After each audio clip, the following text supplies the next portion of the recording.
옆에 분들과 인사합니다. 참 잘 오셨습니다. 주님의 이름으로 축복합니다. 여러분 정말 잘 오셨습니다. 주님의 이름으로 축복합니다. 오늘 한마음지가 6월달 호가 나와 있습니다. 보시면은 요 앞에 나가면서 가져가시는데 제가 꼭 권하는 것이 뭔가 하면 읽고 전도하고자 이런 것 만드는 것입니다.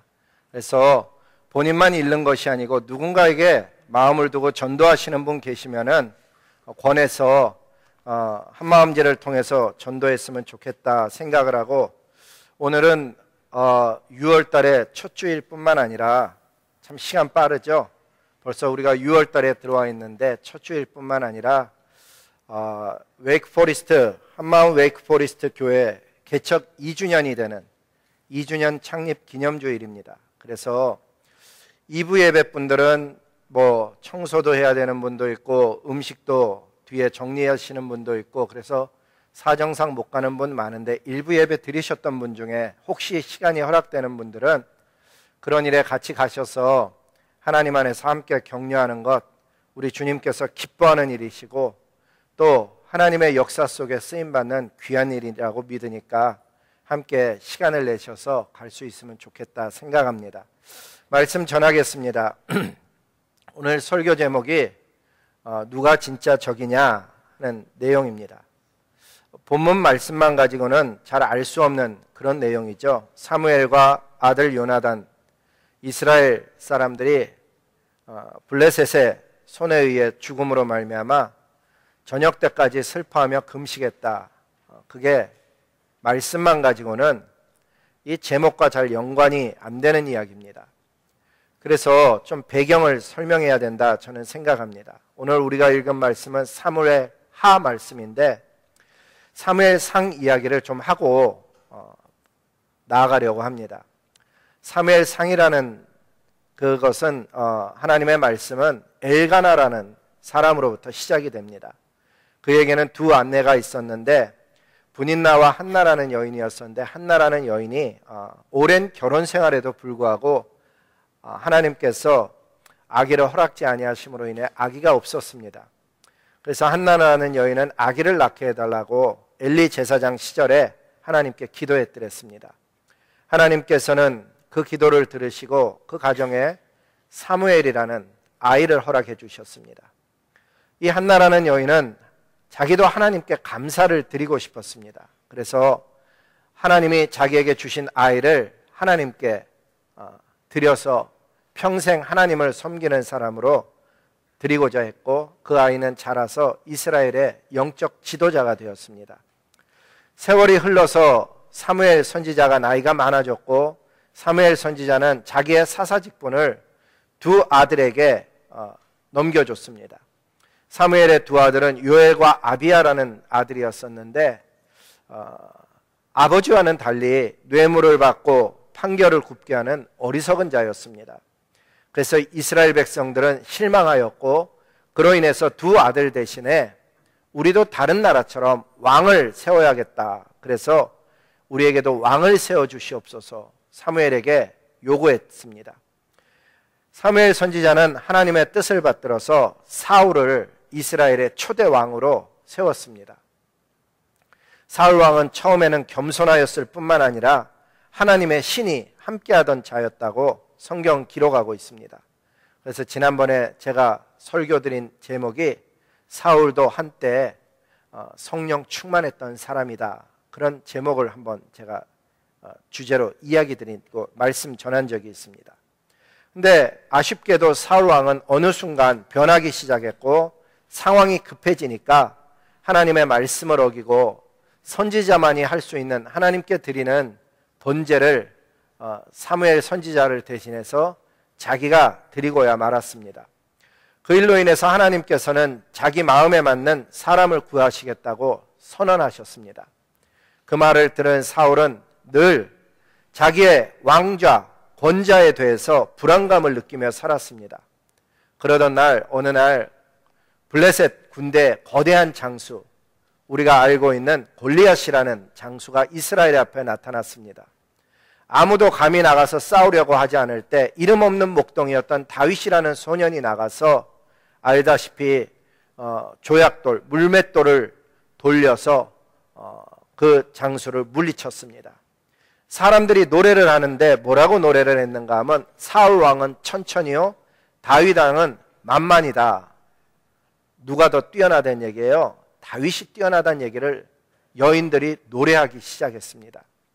사울 왕은 그 노래 가사가 마음에 걸렸습니다. 그래서 그때서부터 다윗을 시기하기 시작했고, 어떻게 다윗을 좀 제거해 봐야겠는데 자기 손으로 하면 좀 어색하고 이상하니까 블레셋 손에 의해서 죽게 하려고 다윗에게 이런 이야기를 했습니다. 내 딸을 주겠다. 블레셋 사람 100명을 죽였다는 증거를 가지고 와라.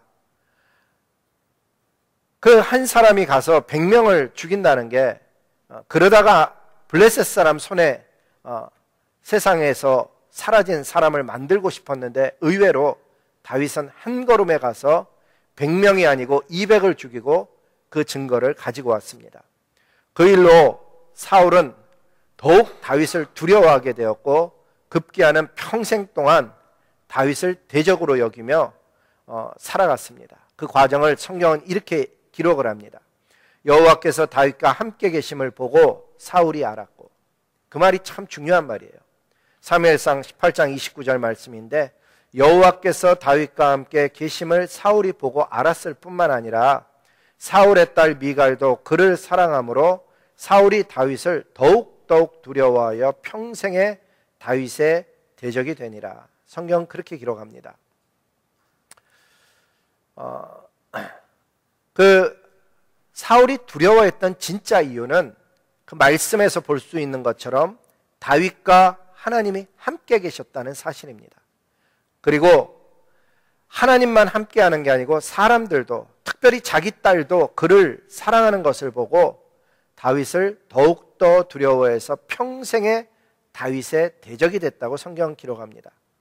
그 이후에 사울 왕은 군사를 이끌고 다윗을 죽이려고 쫓아다녔습니다. 때로는 600명, 때로는 3000명까지도 데리고 다윗을 쫓아다녔습니다.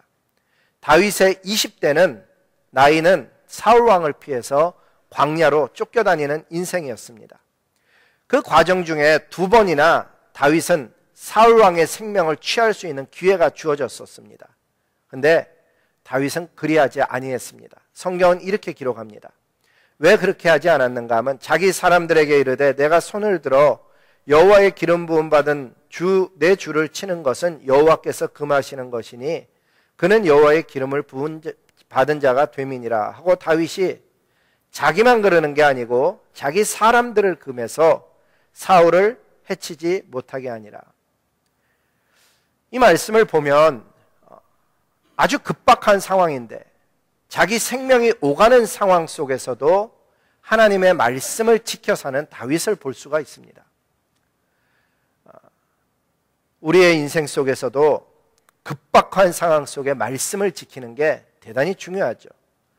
그렇게 사울 왕은 자기에게 아무 해를 끼치지 않는 다윗을 평생 동안 적으로 여기며 그를 죽이려고 광야를 뛰어다니며 그렇게 살았고 다윗은 쫓기며 살았습니다.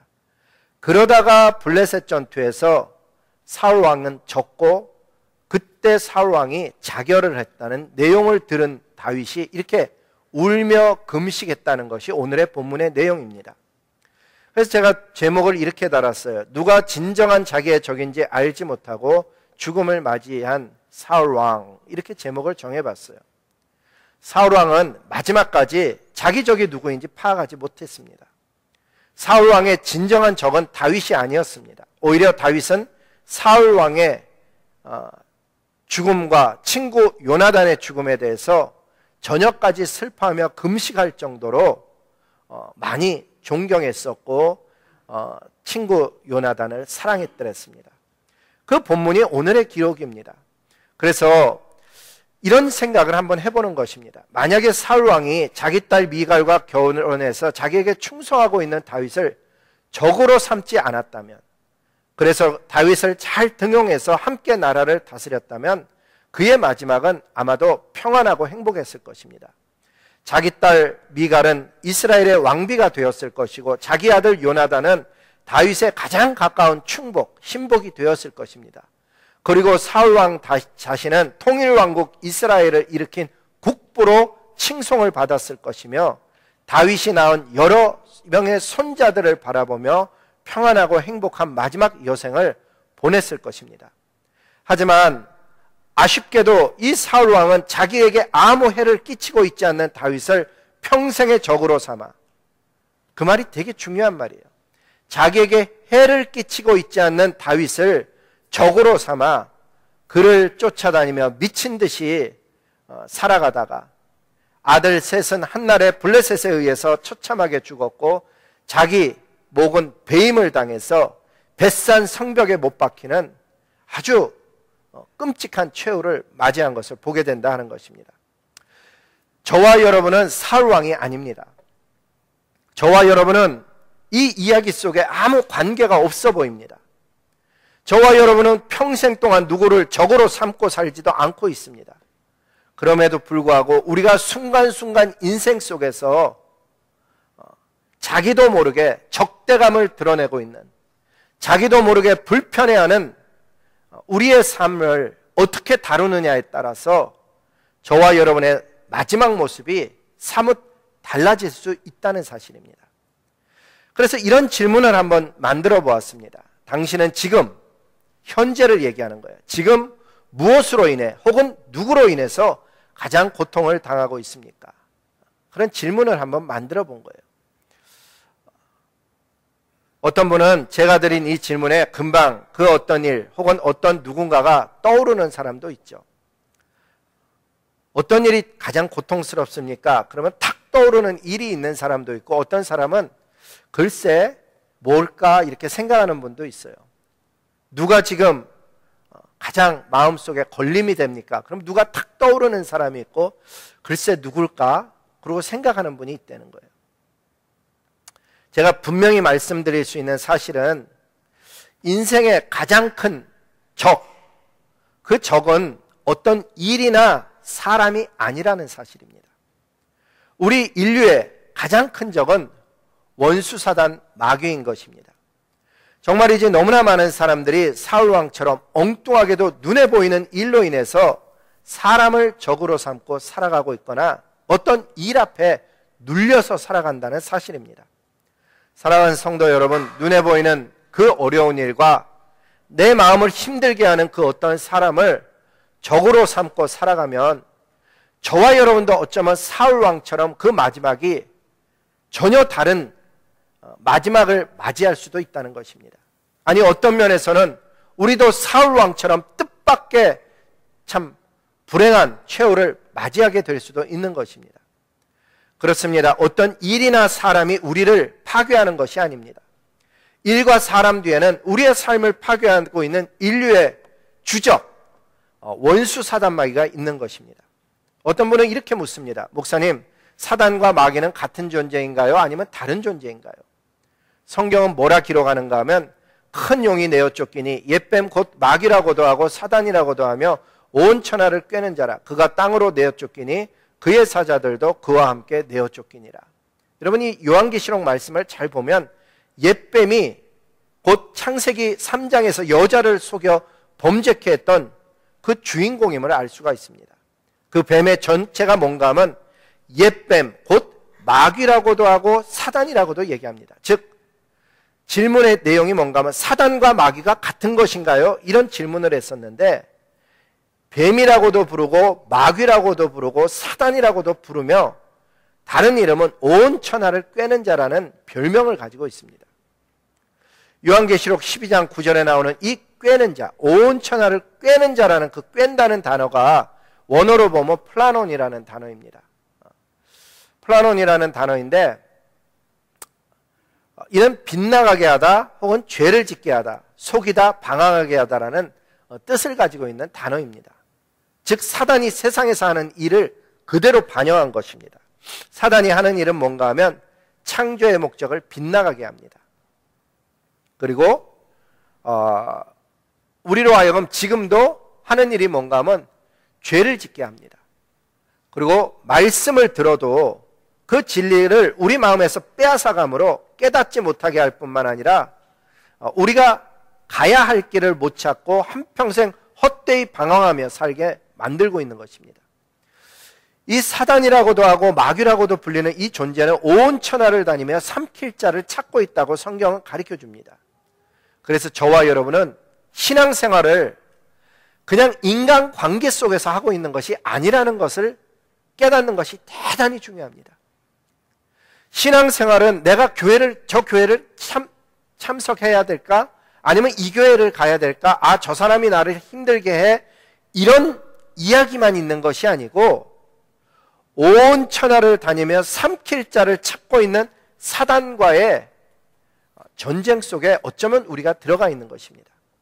그래서 성경은 이런 말을 합니다. 근신하라 깨어라 너희 대적 마귀가 우는 사자같이 두루 다니며 삼킬 자를 찾는다라고 성경은 가르쳐주는 것입니다. 여러분, 사자가 동물을 어택할 때 보면은 무리 속에 있는 동물을 어택하지 못하고 꼭 떨어져 있는, 그것도 약한 동물을 꼭 어택을 합니다. 원수 사단마귀가 하는 일이 딱 똑같습니다. 그 공동체 속에 똘똘 뭉쳐서 신앙생활을 하고 있는 사람들은 보호를 받습니다. 그러나 혼자 뚝 떨어져서 어떤 이유에서든지 혼자 있는 시간에 어택을 받는 경우가 많다는 것입니다. 이 원수 사단마귀는 그 하는 행위가 다양한 이름으로 성경에 나와 있는데 바알세볼, 벨리알, 마귀, 유혹하는 자, 세상의 임금, 이 시대의 신, 공중 권세 잡은 자, 형제를 참수하는 자, 뱀, 용 등으로 성경에 나타납니다. 그 하나하나를 잘 읽어보면은 유혹을 할 뿐만 아니라 이 세상의 공중 권세를 잡고 있어서 하나님으로부터 떠나겠다는 마음을 가지면 복을 줄 수도 있는 그런 권세 있는 힘을 가지고 있습니다. 이 시대의 신이고 유혹하며 형제를 끊임없이 참수하며 뱀으로 간계하고 그러한 여러 가지 일들을 하는 것을 보게 됩니다. 사단은 피조물일 뿐만 아니라 영적인 존재이고 뛰어난 천사였으나 교만으로 인해서 타락했다고 성경은 가르쳐주고 있습니다. 사단이 하는 것을 잘 보면 동기가 욕심입니다. 욕심을 부리는 자요, 살인하는 자요, 처음부터 진리가 그 속에 없음으로 인해서 진리 대신에 늘 속이는 자, 거짓을 말하는 자로 존재합니다.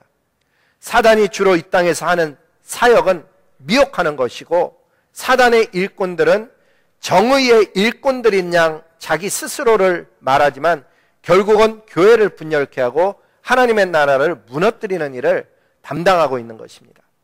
사단은 우상 숭배를 일으키고 각종 귀신을 사용해서 육체적인 병을 일으키기도 하고 때로는 정신적인 질환을 일으키기도 합니다. 그래서 수치심도 없게 만들고 정상적인 삶을 살아가지 않게 합니다. 특히 사단이 즐겨하는 일은 믿는 자들 안에 독한 시기와 다툼이 있게 해서 그 결과로 모든 혼란과 악한 일과 교회 공동체에서 세상 사람들로부터 인정받지 못하게 하는 하나님의 영광을 볼 수 없게 만드는 일을 사단은 즐겨 행하는 것입니다. 그래서 우리는 깨달아야 합니다. 눈에 보이는 일이나 사람이 적이 아니라는 것을 반드시 기억해야 됩니다. 눈에 보이는 일이 나를 힘들게 하는 게 아니고 그 배후에 있는 원수 사단마귀가 원하는 일이 있다는 것입니다. 눈에 보이는 사람이 적이 아니고 그 사람을 통해서 보여주고자 하는 원수 사단마귀의 일이 있다는 것입니다. 욥기서를 읽어보면 사단은 욥의 경제를 힘들게 함으로써 욥이 하나님을 향해서 대적하게 만들려고 애쓰는 장면을 보게 됩니다. 뿐만 아니라 욥의 가장 친한 친구들을 통해서 욥을 공격하는 것을 볼 수가 있습니다. 아내마저도 욥을 향해서 하나님을 저주하고 욕하고 죽으라고 이야기할 정도로 사람을 통해 일하고 있는 사단이 그 욥기서에 자세히 기록되어 있는 것입니다. 그러면 우리의 대응은 어떻게 해야 될까? 성경은 이렇게 얘기합니다. 그런즉 너희는 하나님께 복종할지어다 마귀를 대적하라. 그리하면 너희를 피하리라. 하나님을 가까이 하라. 여기 두 단어에다가 제가 하이라이트를 했는데 하나님께 복종하라, 하나님을 가까이 하라. 이 두 가지 방법이 마귀를 대적하는 방법이고 그리고 나서 마귀를 대적을 해야 할 때 쫓아낼 수 있는 힘이 생깁니다. 복종한다는 단어가 원어가 보면 휘포타소라는 단어인데 정확한 의미는 뭔가 하면 하나님의 권위 아래 나를 둔다라는 의미입니다. 하나님의 권위 아래 나를 둔다. 이 전에 슬라이드인데 하나님의 권위 아래 나의 삶을 둔다는 의미인데 하나님께서 나를 다스리고 있다는 것을 내가 인정할 뿐만 아니라 실제로 살아가면 원수 사단 마귀가 손을 감히 대질 못합니다. 근데 마귀를 대적하지 못하면 그런 권위 안에 있지 못함으로 영적으로 약해져서 대적하지 못하면 우는 사자와 같이 나를 트레트닝하고 있는 그 사단의 권세에 의해서 내가 무너지게 되는 것입니다. 대적한다는 원어가 뭔가 하면 안티스템이라는 단어예요. 저항하다, 반대하다라는 의미거든요. 사단이 우리 마음속에 주는 생각을 반대하는 거예요. 아니야, 그렇지 않아. 하나님은 이렇게 말씀하셨어.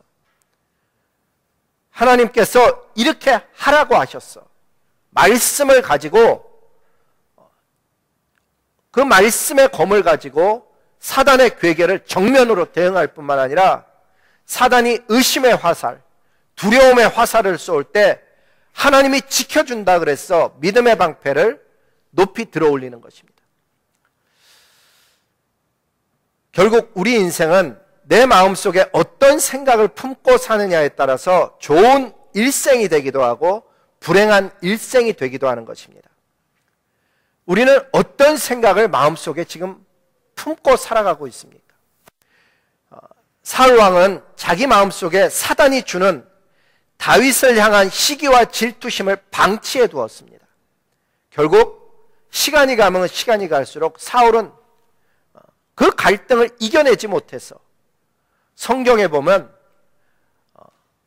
미친 자와 같이 살아갔습니다. 마음속은 황폐해졌고 자기를 향해서 찬양 불러주고 있는 다윗을 향해 창을 던지기도 하는 그런 광인의 삶을 살았던 것입니다. 어쩌면 우리도 말이죠, 사단이 주는 생각을 그대로 방치함으로 인해서 내 안에 염려가 자라나고 내 안에 근심이 자라나고 내 삶 속에 불행한 일들을 키우는 경우가 있다는 것입니다. 우리 머리 위로 새가 날아가는 것은 아무도 막을 길이 없습니다. 그렇지만 그 새가 내 머리 위에 둥지를 틀지 못하도록 새를 쫓아낼 수는 있습니다. 즉 우리 마음속에 지나가는 과거의 나쁜 기억들, 염려, 근심, 걱정, 실패감, 때로는 모멸감, 비참함, 그런 것들을 지나가게 놔둬야 되는 것인데 내 머릿속에 둥지를 틀고 내 마음속에 묵상을 하기 시작하면 나도 모르게 광인의 삶을 살아가게 됩니다. 쓴뿌리가 자기도 모르게 그냥 나오게 되는 것이죠. 그러한 감정들이 지나가는 것은 인간의 힘으로 어찌할 수 없죠. 하지만 그것을 묵상하고 내 마음속에 둥지를 틀게 하느냐 안 하느냐는 전적으로 나의 몫이라 하는 것입니다. 그래서 여러분 오늘부터라도 의식적으로 하나님의 말씀을 묵상하고 하나님의 말씀에서 용기를 얻고 하나님의 성령의 능력에 새롭게 하심을 힘입으며 살아가야 하는 것입니다. 오늘부터라도 매 순간 우리는 믿음으로 소망의 씨앗을 우리 마음밭에 심어야 하는 것입니다. 이 일을 하나님께서 다스려 주실 거야. 우리 자녀를 하나님께서 붙들어 주실 거야. 그것은 막연한 기대가 아닙니다. 성경에 보니까 기도하는 자녀 망하는 법이 없습니다. 중요한 것은 우리의 삶 속에 의식적으로 하나님을 의지하는 것을 하나님 앞에 간구한다는 것, 노력과는 다른 것입니다. 다윗이 사울과 요나단의 죽음을 접하고 울며 금식했다는 사실이 우리에게 전해주는 메시지가 무엇입니까? 여러분, 여러분을 괴롭히던 사람을, 여러분을 힘들게 하던 사람이 죽었다는 소식이 그게 슬픔이 되느냐 하는 질문과 똑같습니다. 나를 힘들게 하던 요인이 사라졌는데 그게 울어야 될 내용일까? 도대체 왜 하나님은 그 말씀을 우리에게 써놓으셨을까? 그 비밀이 무엇인가 하면 다윗은 자기를 괴롭히고 있는 사울 왕에 대한 쓴뿌리를 묵상하며 살지 않고 있고 오히려 하나님을 바라보며 살고 있었음을 그 말씀은 간접적으로 전해주고 있는 것입니다. 실제로 시편 18편을 읽어보면 다윗은 날마다 사울 왕에 대한 불만과 원망을 묵상하지 아니하고 하나님을 바라본다 고백한 것을 발견할 수가 있습니다. 우리가 삶 속에 무엇을 마음속에 묵상하며 사는가는 생각하는 것입니다. 계속해서 나가 생각하고 있는 것. 그게 내 일생을 만들어가는 것입니다. 충분하게 먹을 것이 있고 따뜻하게 잠잘 곳이 있음에도 불구하고 내 마음속에 계속해서 나를 괴롭히고 있는 일들과 내 마음속에 불편함을 주는 사람을 묵상하고 있다면 아무리 좋은 음식, 아무리 좋은 집에 살아도 행복을 느끼지 못합니다. 우리 예수님이 이런 것을 가르쳐 주셨습니다. 누가복음 23장 34절인데 뭐라 그러고 하시는가 하면 아버지 저 사람들을 용서하여 주십시오. 저 사람들은 자기네가 무슨 일을 하는지 알지 못합니다.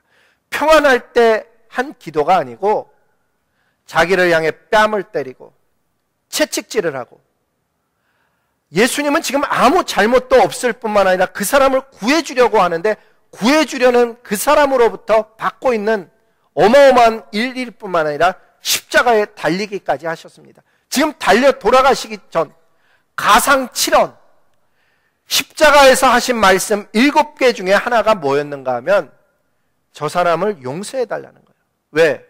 자기가 뭘 하는지 알지 못합니다. 주님이 우리에게 가르쳐준 아주 중요한 말씀 중에 하나는 뭔가 하면 저 사람이 몰라서 저렇지 알면 왜 저럴까? 우리 자녀에 대해서도 마찬가지예요. 제가 알면 왜 저럴까?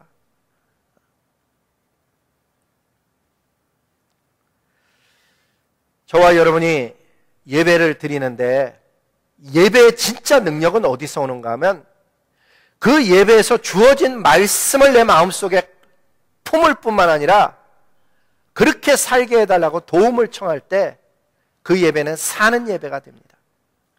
예배는 하나님께 드려지는 것일 뿐만 아니라 하나님으로부터 은혜를 입는 시간이고 하나님께 나의 고통과 아픔을 드릴 뿐만 아니라 하나님이 주시는 해결을 받는 치유의 시간이기도 하는 것입니다. 여러분, 오늘 이 순간 이후로는 내 삶 속에 사람이나 어떤 일을 적으로 삼지 않고 살겠다 다짐하시고 기도하시기 바랍니다. 눈에 보이는 그 어떤 사람과 일이 나를 힘들게 하는 것이 아니고 그 이면에서 일하고 있는 사단, 욥의 입을 통해서 하나님을 원망케 하려는, 욥의 입술을 통해서 하나님에 대해서 실망했다고 고백하게 만들는 그 사단은 끝까지 자기의 정체를 드러내지 않습니다. 심지어 욥의 가장 가까운 아내를 통해서, 배우자를 통해서, 자녀들의 일들을 통해서, 그리고 친구들을 통해서 욥에게 하나님에 대한 다른 생각을 갖도록 수고하고 있는 그 원수 사단마귀가 우리의 진짜 적인 것입니다. 소원하기는 저와 여러분의 삶 속에 고통스러운 일이 있거나 사람이 있다면 여호와 하나님께 의탁하시기 바랍니다. 하나님의 능력을 구하고 믿음으로 그 하나님께서 해결하실 것을 바라보며 하나님을 찬양하시기 바랍니다. 그리고 마음의 밭을 아름답게 가꾸는 것을 시작하셔야만 하는 것입니다. 그러지 않는다면 늘 고통을 묵상하고 늘 비참함을 묵상하게 된다면 병들어 내가 무너지는 것입니다. 영적으로 무너지는 것이요, 육체적으로 무너지는 것이요, 정신적으로 무너지는 것입니다. 우리는 어떤 삶을 살기를 원합니까? 예수님을 만난 인생이 어때야 된다고 정말 생각합니까? 소원하기는 저와 여러분이 예수님으로 인해서 아름다운 삶을 실제로 살아갈 뿐만 아니라 만나는 사람마다 내 삶을 변화시킨 예수 그리스도, 나의 죄를 다 가져가셨을 뿐만 아니라 나의 삶을 새롭게 하신 예수 그리스도를 십자가 부활 재림을 전하는데 쓰임받는 아름다운 여생의 남은 삶이 되기를 정말 주님의 이름으로 복을 비는 것입니다. 제가 마지막 세 번째는 이렇게 써봤습니다. 근데 여러분, 깨달음이나 말만으로는 모자랍니다. 왜 이걸 썼는가 하면, 사울왕은 자기 딸 미갈과 결혼한 다윗을 죽이지 못해 안달을 냈습니다. 자기의 큰아들 요나단이 다윗과 가까이 지내는 걸 끝까지 못마땅해 했습니다. 왜냐하면 요나단이 이런 이야기를 했거든요. 아버지께서는 아버지의 신하 다윗을 왜 해치려고 합니까? 이런 죄를 지으면 안 됩니다. 다윗은 아버지께 죄를 지은 일이 없습니다. 오히려 다윗은 아버지를 도와서 아주 좋은 일들만 했습니다. 성경 읽어보면 사울왕 자신도 자기에게 해를 끼치지 않았음을 알고 있었습니다. 자기가 잡으려고 3,000명이나 데리고 엔게디 광야에 나갔을 때 사울왕이 용변을 보려고 굴 속에 들어갔는데 우연히 그 굴 안에는 다윗의 일행이 있었습니다. 그런데 다윗은 사울왕을 해하지 않았습니다. 그는 조용히 사울왕의 옷을 잘랐습니다. 사울왕이 용변을 마치고 굴 밖으로 나가자 다윗은 멀리 따라 나가서 사울왕을 불러 세웠습니다. 그리고는 옷자락을 보여주며 나는 왜 왕을 해하지 않는데 왜 나를 죽이려 하십니까? 물었습니다. 그랬더니 사울왕의 대답이 이것이었습니다. 나는 너를 학대하는데 너는 나를 선대하는도다. 너는 나보다 의롭도다. 보라, 나는 너가 반드시 왕이 될 것을 알고 이스라엘 나라가 내 손에 견고히 설 것을 안다라고 고백을 합니다. 사울왕이 진실로 깨달았습니다. 말도 그렇게 했습니다.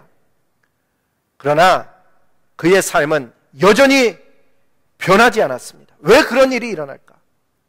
우리도 예배 시간에 말씀을 깨닫고 말은 내가 이거 깨달았고 은혜 받았다고 얘기하지만 왜 삶이 변하지 않는가? 이유는 딱 한 가지입니다. 내 마음을 여전히 사단에게 내어주고 있는 것입니다. 나는 여전히 사단이 원하는 것을 묵상하고 있고 사단이 원하는 것을 여전히 나는 내 생각 속에 계속 하고 있는 것입니다. 하나님은 이 세상이 주는 평화를 주는 게 아니고 하나님만이 주실 수 있는 평화를 주겠다고 하는데 마음의 평안을 누리질 못합니다. 내가 너와 함께 하겠다고 하는데 삶 속에는 자기가 살아가는 것처럼 살아갑니다. 그래서 성경은 이렇게 얘기하는 것입니다. 너희는 하나님께 복종할지어다. 하나님의 권세 밑에 있으라는 것입니다. 나의 삶의 24시간을 의식적으로 하나님 저와 동행해 주셔서 감사합니다. 하나님 제 손을 붙들어 주셔서 감사합니다. 하나님 지금 이 순간에 제 마음속에 예전에 나쁜 기억이 떠오르는데 하나님의 선하시고 아름다운 것으로 이 나쁜 기억을 다 지워주시옵소서. 하나님 제가 두려움 앞에 있습니다. 하나님 저의 마음을 붙들어 주시옵소서. 하나님의 권세 아래 내 삶을 두게 되면 그렇게 하면서 이렇게 얘기하는 것입니다. 나에게 두려움을 주는 악한 마귀는 나사렛 예수의 이름으로 명하노니 이 시간 떠날지어다. 원수 사단 마귀는 내 마음속에서 이 시간 떠날지어다. 아니 믿는 사람 마음속에 원수 사단 마귀가 있다고요, 목사님? Yes. 여러분 베드로와 예수님이 대화하는 장면을 읽어보면 예수님에게 베드로가 바로 직전에 뭐라 고백하는가 하면 주는 그리스도시요 살아계신 하나님의 아들입니다. 바요나 시몬아, 그것을 알게 하는 것은 혈육이 아니고 하늘에 계신 아버지라고 가르쳐 주십니다. 무슨 얘기예요? 베드로에게는 성령이 있었다는 거예요. 그런데도 불구하고 예수님의 십자가 사건을 이야기하니까는 주여 그리마옵소서, 그 일이 주에게 미치지 아니하리이다라고 얘기합니다.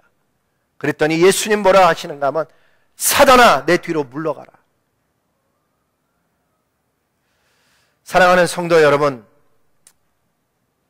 우리의 삶의 24시간을 주님의 권세 밑에 두는 것은 얼마나 중요한 삶인지 모릅니다.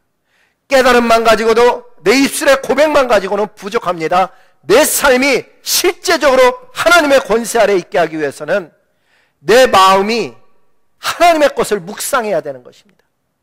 오늘서부터는 우리의 마음밭을 놓고 염려나 근심이나 걱정이 내 마음속에서 묵상되어지지 않기를 결단할 뿐만 아니라 도움을 청해야 되는 것입니다.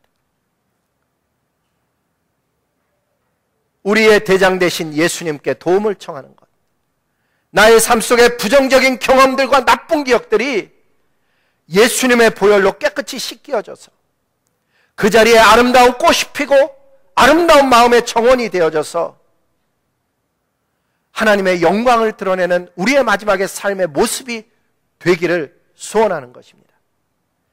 여러분, 사단에게 마음의 자리에 둥지를 틀지 못하게 하시기 바랍니다. 우리에게 사울왕에 대한 이야기처럼 다윗이 사울왕을 불평하고 원망하고 그런 것을 묵상했다면 다윗의 마음속에도 아마 둥지를 틀었을 것입니다. 하지만 다윗은 그 어떤 상황 속에서도 하나님을 바라보았습니다. 오늘 이 시간 우리 역시 어떤 나의 삶에 두려움을 주는 일을 묵상하지 마시고 그 일을 해결하실 수 있고 다스릴 수 있는 하나님을 묵상하시고, 나의 삶 속에 고통을 준 사람에 대해서 묵상하지 마시고 그 사람을 불쌍히 여기시고 변화시킬 수 있는 하나님의 능력을 묵상한다면 저와 여러분의 인생의 마지막은 반드시 아름답게 변할 것이라 하는 것입니다.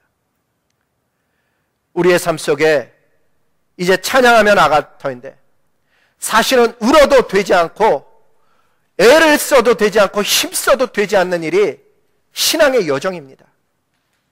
하지만 믿으면, 주님이 주시는 믿음으로 인해서 그 일은 가능하게 되는 것입니다. 이 시간 일어나서 우리 주님 앞에 십자가에 달려서 예수고난 보신 이 주님이 나를 구원하실 것이고 내 마음속에 있는 모든 두려움과 불편함을 몰아내기를 고백하며 나아갈 수 있기를 소원하는 것입니다.